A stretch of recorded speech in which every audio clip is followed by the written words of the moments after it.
ដ៏មានជ័យទឹកដីជីដែ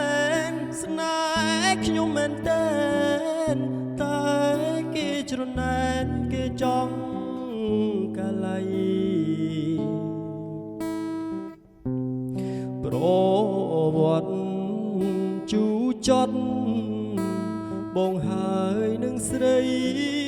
តស៊ូចាប់ដៃសច្ចាម្លែងតែគេចង់ក្បែរស្និទ្ធថែនួនល្អងតែបងមិនព្រមទូសូនជីវិត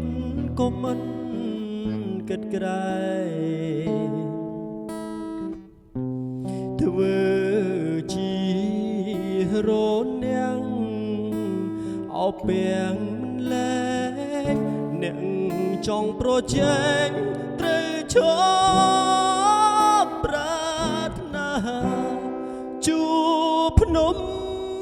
ដងរែកបន្ទាយអំពិលអូនគុំមុនទិលថាបងសាបាផ្ដាច់ស្លាប់រូមិនអោយអ្នកណាយកស្រស់ជីវ៉ាចេញពីទ្រូងបងប្រាសាទតាមនគេចង់បំភ្លៃទាំងដឹងថាថ្លៃ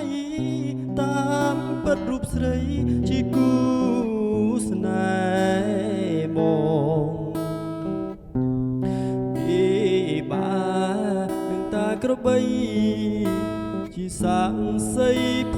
ងបងតកពនតាមមន្តស្នេហ៍ខ្ញុំ